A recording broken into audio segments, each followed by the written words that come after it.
আমরা বুঝে শুনেই বলছি যে এই দুই কারণেই আমরা এখন ওয়াকআউট করছি। আপনাকে ধন্যবাদ। এই জন্য তার প্রতিবাদে আমরা ওয়াকআউট করছি। মাননীয় বিরোধী দল নেতা, আপনি আমার বক্তব্য তো সম্পূর্ণ করতে দিলেন না। আমি আপনার পুরো বক্তব্য শুনেছি।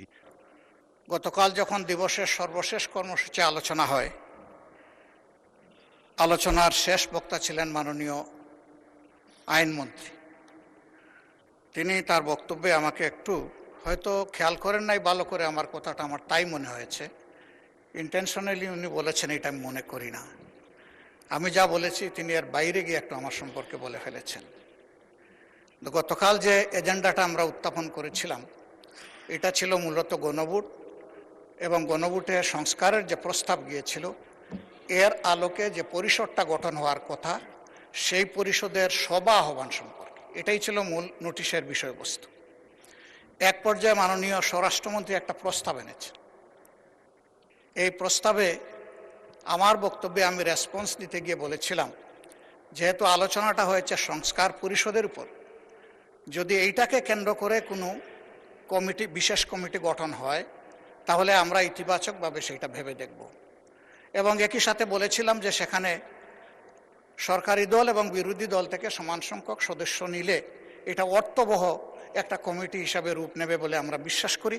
যেহেতু আমরা এখানে এসেছি সংকট নিরসনের জন্য, সংকট তৈরির জন্য নয়। এর উত্তরে তিনি তার কথা বলেছেন। আমার বক্তব্য যেহেতু আগে হয়ে গেছে বিষয়টা আমি ক্লারিফাই করলাম। কিন্তু যেহেতু এটা জন আকাঙ্ক্ষার বিষয়, গণভোটের বিষয়, প্রায় 70% মানুষের রায়ের বিষয়, আমরা প্রত্যাশা করেছিলাম যে আপনার মাধ্যমে প্রতিকার পাব এবং সিদ্ধান্তের জন্য আমি আপনাকে আহ্বান জানিয়েছিলাম। কিন্তু কোনো সিদ্ধান্ত হলো কিনা আমি বুঝতে পারি নাই। এই বিষয়টা আপনার কাছ থেকে আমি স্পষ্ট জানতে চাই। ধন্যবাদ মাননীয় স্পিকার।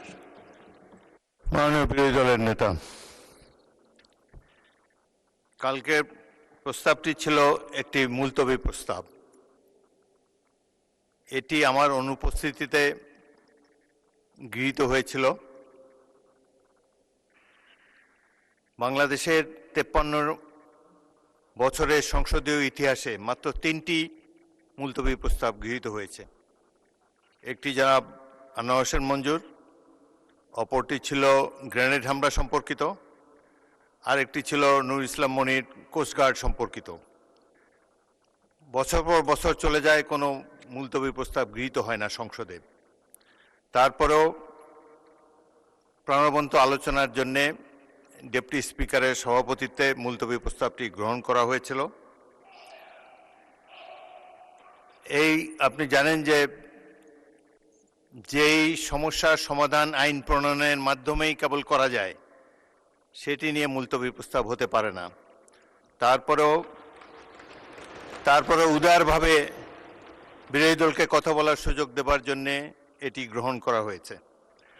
আরও একটি আমি বলতে চাই, এই সম্পর্কিত আরও একটি নোটিশ, আরও একটি মুলতবি প্রস্তাবের নোটিশ আজকে আমরা বিবেচনা করব। আপনাদের মধ্যে যদি কোনো কথা বলার বাকি থাকে, আমি বলেছিলাম যে বাকি কথা হলে আগামীকাল হবে, আজকেও আপনারা যদি প্রয়োজন হয় সেই নোটিশটি সম্পর্কে যখন আলাপ আলোচনা করব, আপনাদের আরও যদি বক্তব্য থাকে কথা বলার অবারিত সুযোগ আপনারা পাবেন। এটি একটি জাতীয় সমস্যা, যত গুরুত্বপূর্ণ বিষয় আছে আমরা আশা করি ট্রেজারি বেঞ্চ এবং বিরোধী দল মিলে খোলাখুলিভাবে কথাবার্তা বলে সংসদে প্রাণবন্ত আলোচনার মাধ্যমে আপনারা সিদ্ধান্ত নেবেন, সেই সুযোগ আপনাদের রয়েছে। এটি মহান হাউস অব দি পিপল, আপনারাই ডিসাইড করবেন রুলস অফ প্রসিডিওর অনুসারে আমরা যাতে পরিচালিত হতে পারি। তো আমি বলেন। প্রতিকার চেয়েছিলাম। এ বিষয়টা কোনো দলের সাথে সম্পর্কিত না। যে বিষয়টা নির্বাচনের আগে সরকারি দল বিরোধী দল সবাই একমত হয়েছিলাম, এর সপক্ষে কথাও বলেছি, ক্যাম্পেইন করেছি। আমরা প্রতিকার যে পেলাম না, এতে আমরা না, এতে দেশবাসীর তাদের রায়ের প্রতিফলন হলো না, মূল্যায়ন হলো না। আমরা বিরোধী দলে বসে এই অবমূল্যায়ন আমরা মেনে নিতে পারি না। এই জন্য তার প্রতিবাদে আমরা ওয়াকআউট করছি। মাননীয় বিরোধী দল নেতা, আপনি আমার বক্তব্য তো সম্পূর্ণ করতে দিলেন না। আমি আপনার পুরো বক্তব্য শুনেছি। আপনার ওয়াকআউট করা আপনাদের অধিকার, কিন্তু আমি বলতে চাই যে আজকে একটু পরে আরেকটি মুলতবি প্রস্তাব বিবেচিত হবে। সেখানে আমার মনে হয় যে আপনি আপনাদের প্রশ্নের উত্তর পেয়ে যাবেন এবং সেখানে মন খুলে আপনারা আরও কথা বলতে পারবেন। সুতরাং আমার অনুরোধ হলো আপনারা ওটা শোনেন, তারপরে যদি ওয়াকআউট করতে পারেন প্লিজ ফিল ফ্রি। তবে প্রস্তাবটির ভাগ্য কি নির্ধারণ হয় সেটি আপনি দেখার জন্য একটু অপেক্ষা করে দেখতে পারেন। বিরোধী দলের নেতাকে মাইক দেন। হ্যাঁ, ওই নোটিশটাও আমাদের নজরে আগে কিছুটা এসেছে এবং আমরা মনে করি যে মূল নোটিশকে চাপা দেওয়ার জন্য ওই নোটিশটা সামনে আনা হয়েছে। এই জন্য দুইটার প্রতিবাদেই আমরা এই সংসদ থেকে আপাতত মাননীয় বিরোধী দলের নেতা, ধন্যবাদ মাননীয় নোটিশই তো উত্থাপন হয়নি, আপনি কি করে বুঝলেন কোনটা চাপা দেওয়ার জন্য এটা করা হচ্ছে? আমি অনুরোধ করছি একটু ধৈর্য ধরে অপেক্ষা করেন, নোটিশের বিষয়বস্তু শুনেন, তারপরে আপনারা ফিল ফ্রি টু মাননীয় ওয়াক আউট। স্পিকার, আপনার অ্যাবসেন্সে এই হাউসে এই নোটিশটা পড়া হয়েছে, সংশ্লিষ্ট সদস্য এটা পড়েছেন, আমরা শুনেছি। এই জন্য তার প্রতিবাদে আমরা ওয়াক আউট করছি।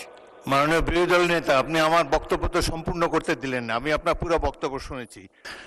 নিশ্চয়ই সংসদীয় রীতি অনুযায়ী আপনারা ওয়াকআউট করতে পারেন, ফিল ফ্রি। ধন্যবাদ।